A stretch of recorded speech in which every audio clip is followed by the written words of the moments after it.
Me chamo Robert França e hoje a aula de língua portuguesa da gente é sobre linguagem.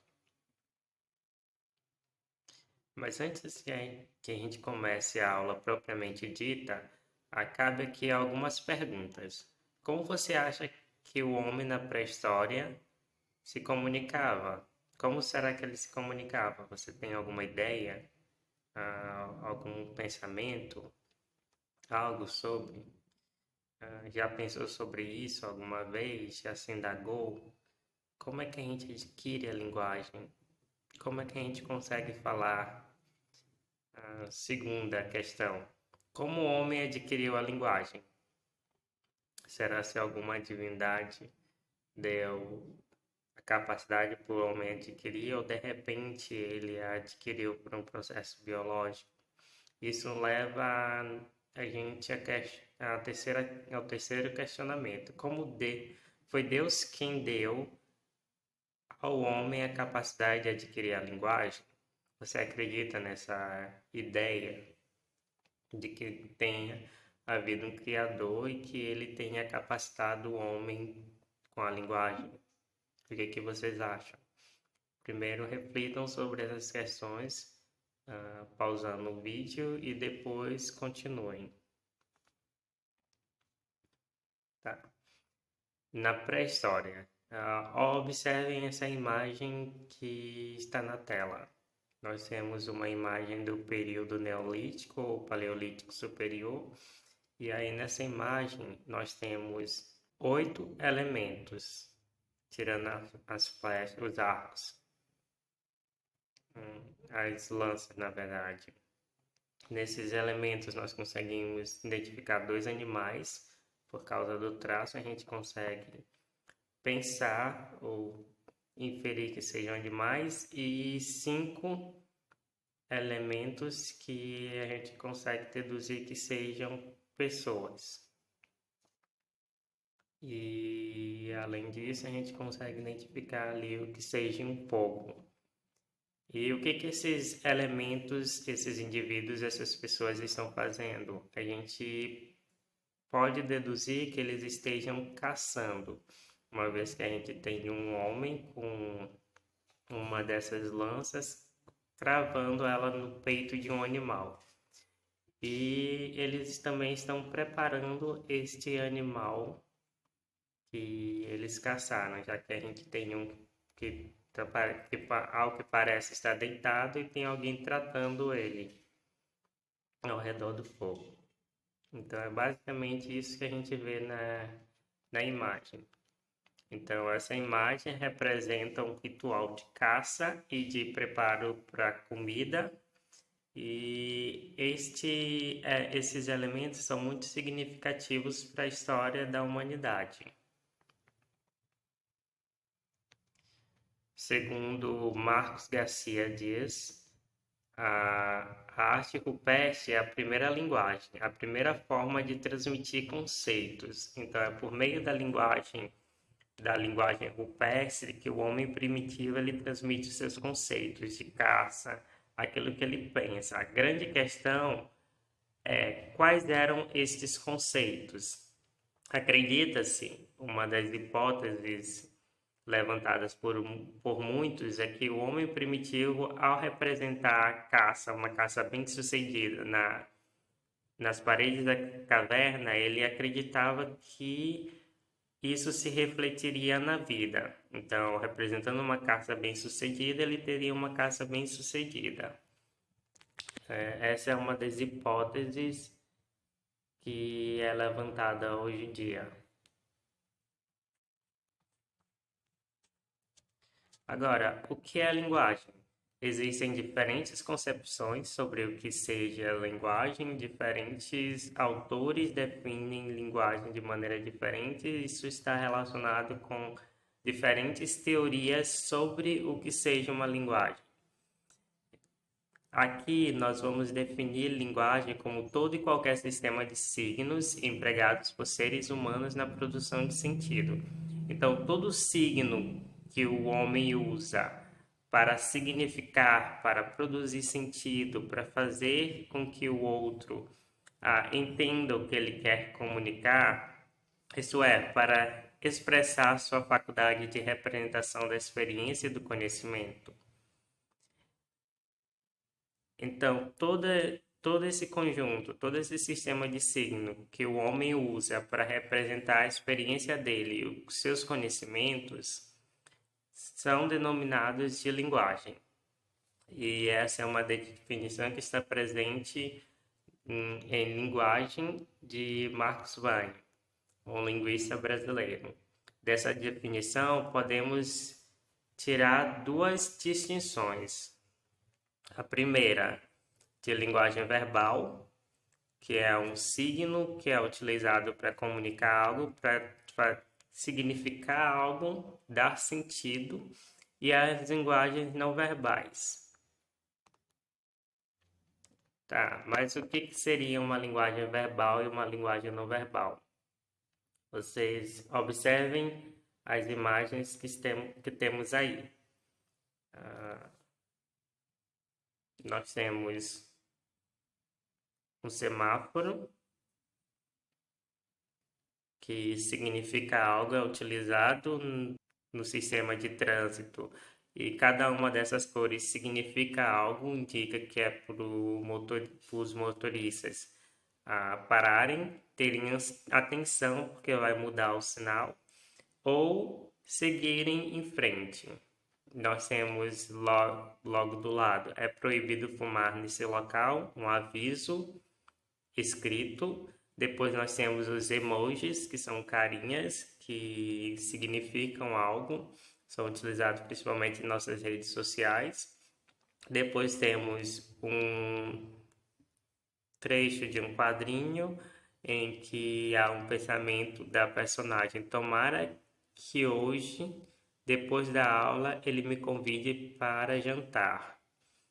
Nós temos um árbitro com um cartão vermelho, e esse cartão vermelho também significa, nas regras do jogo de futebol ou de outros jogos esportivos, cartão vermelho é significativo, indica a expulsão. E depois nós temos um vídeo de Libras. E aí eu não vou conseguir tocar esse vídeo por causa do formato desta aula aqui, que eu acabei convertendo em PDF e esquecendo que havia um vídeo no material de apresentação. Mas é um vídeo de Libras. E aí, quem não sabe, Libras é uma língua brasileira, é a língua brasileira de sinais que usa signos ou sinais para estarem passando uma mensagem. Desses sistemas, nós temos o sistema de linguagem verbal, que pode utilizar a linguagem escrita, mas também pode ser por meio de linguagem falada, que é representado por é proibido fumar nesse local. Nós temos a linguagem não verbal, que é aquela linguagem que não utiliza uma língua, que não utiliza um sistema linguístico, quer seja oral ou escrito ou gestual, como a Libras, que é o caso do cartão vermelho. Esse cartão vermelho, quando o árbitro levanta esse cartão vermelho para um jogador, ele não precisa falar nada, ele não precisa escrever nada, mas todo mundo entende o significado desse cartão. A mesma coisa são os sinais de trânsito. Não é preciso falar nada para que a gente entenda o significado desses sinais. E aí nós temos uma linguagem mista, que é a linguagem dos quadrinhos, das charts, dos cartoons, que há uma representação por meio de desenho. No caso aqui nós temos o desenho de uma moça agarrada a um diário, um caderno, e um balão de pensamento. E nós temos escrito, uma linguagem escrita dentro desse balão. Então, nesse caso, existem as duas linguagens. A linguagem não verbal, que é o desenho dessa mulher com esse balão, que é significativo nesse tipo de de representação textual, e nós temos a linguagem escrita, que é uma linguagem verbal. Então, nós temos duas linguagens dentro deste exemplo. E aí a gente pode chamar de uma linguagem verbal e não verbal, ou linguagem mista, que dá no mesmo. Mas qual é a origem da linguagem?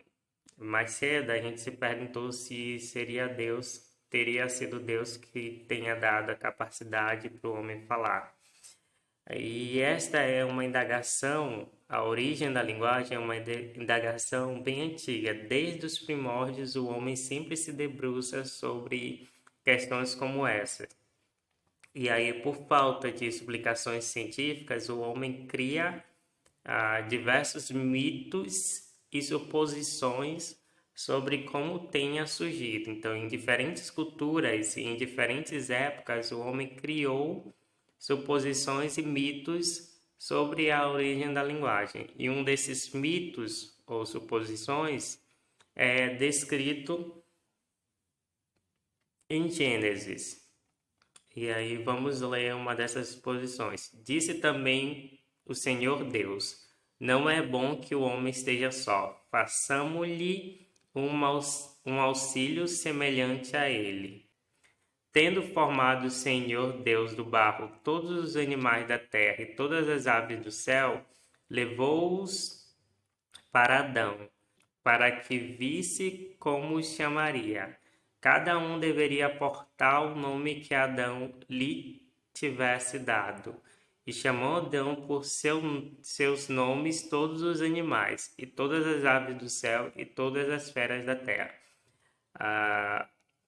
Nessa parte está falando sobre a criação dos animais e como Adão os nomeou. Então, nós temos aqui indícios de uma linguagem humana, uma vez que o Adão ele precisa de uma linguagem verbal para nomear, para chamar esses animais por seus nomes e eles atender. Então, segundo essa cosmologia cristã e essa visão, essa mitologia bíblica, Adão é dotado da capacidade de falar por meio de um Criador, que nesse caso é identificado como o Senhor Deus. Mas o que diz a ciência da linguagem? Há diversas teorias sobre o surgimento da linguagem, não há um consenso, até porque a gente não consegue ter acesso a evidências diretas sobre o surgimento dessa linguagem, mas as duas principais teorias são a teoria da continuidade e a teoria da descontinuidade. Segundo a primeira teoria, a da continuidade, a linguagem humana ela seria apenas a continuação de uma linguagem pré-linguística. Então, nós seríamos, por exemplo, um ser primitivo que falaria de forma rudimentar por meio de sons, de alguns sons que não seriam sons tão articulados quanto a gente tem hoje em dia e que seria desprovido de um vocabulário complexo e de uma sintaxe. E aí, dessa linguagem rudimentar, apenas por meio de alguns sons, surgiria a linguagem humana. Em um dado período da história, surgiria a linguagem humana. E nós temos a teoria da descontinuidade, que acredita que a linguagem humana é uma linguagem particular e não deriva de uma linguagem pré-existente, mas que em dado momento da nossa trajetória, o homem foi dotado de uma mutação genética que inseriu nele um órgão responsável pela linguagem, uma faculdade da linguagem. E essa teoria é defendida por um dos maiores linguistas da atualidade, que é Noam Chomsky. E ele acredita piamente que a nossa aquisição de linguagem é um processo natural e a linguagem é inata. Todo ser humano nasce com a capacidade de linguagem. E isso ele tira com base em observações de como as crianças aprendem. Que toda criança, independente do local em que ela nasça, ela aprende a linguagem, a língua que é falada naquele local, por mais complexa que aquela língua seja, e por mais que ela não tenha estímulos suficientes para chegar a dominar essa linguagem. Com isso, nós temos dois grandes embates, um entre os inatistas, aqueles que acreditam que todo homem nasce com a capacidade, com a faculdade de linguagem, com a capacidade de falar desde a mais tenra idade, e os que defendem que a linguagem é um fator cultural. A língua, ela depende da cultura, está estritamente relacionado com fatores sociais e culturais. Não é um processo biológico e inato. Eu particularmente acredito que a linguagem seja a mistura dos dois. A minha posição é de que a linguagem é tanto um processo inato, já que todo mundo tem a capacidade de adquirir a linguagem, independente da língua ou do local em que nasça. E a língua também é um fator cultural, já que existem diferenças culturais expressas na língua. E a gente consegue identificar isso facilmente sabendo que em diferentes regiões do país, diferentes pessoas usam a linguagem de diferentes maneiras. Tá? Então, esta foi a aula de hoje e até mais, alunos. Qualquer coisa, me chamem no WhatsApp e não esqueçam de responder a atividade de vocês no Google Sala de Aula. Bye!